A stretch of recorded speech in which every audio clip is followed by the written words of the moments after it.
My name is Tammy. I'm your favorite sewing teacher, and I'm working on an applique quilt this morning. So when I do an applique quilt that has a ton of colored pieces, I like to change my thread color to match the color of fabric that I'm working on. This quilt has 12 blocks and all of them have a lot of pieces. So I'm first going through and sewing all of the white. I'm doing the white on every single block so that I don't have to change my thread and then change my thread and then change my thread again. The downside of this is you sew forever and nothing's finished. The upside is when you get to the last color, everything's finished all at one time. I'm listening to a Christmas movie and thinking about my little ladies. I have 3-year-old twins and we just got a new bed. And we are trying to figure out how to get them to sleep in their own bed. So if y'all have any tips, drop it in the comments because Mama over here is desperate.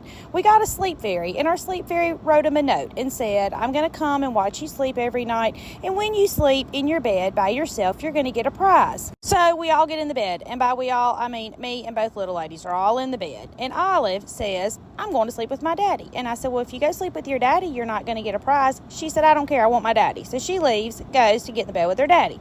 So Olivia snuggles up next to me in just a few minutes. Olivia says, I want to go sleep with my daddy. And I said, if you go sleep with your daddy, you're not going to get a prize. And she said, that's okay. So she runs out of the room, and I hear her get about 4 steps out, and she turns around and comes back in the room, and she said, hey, Mommy. I said, yes, ma'am. She said, are you going to share your prize that you get from the sleep fairy?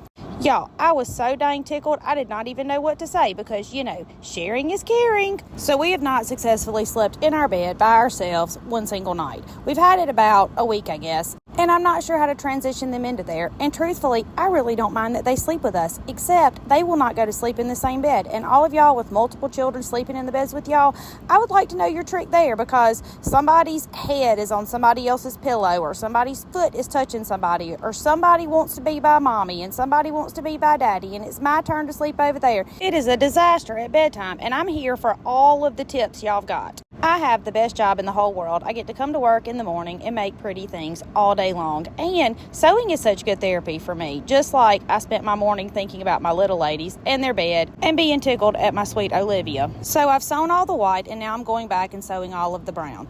This is a quilt, so I'm zigzagging all of my applique pieces. I'm zigzagging them 2 times. I'm going around twice because if your quilt is going to get used much or washed much, you definitely want the double zigzag because the zigzag is a little wider stitch and it can get caught on something, and when one piece comes out, it just unravels, and we don't want that to happen. And if you go around twice, it's not a problem.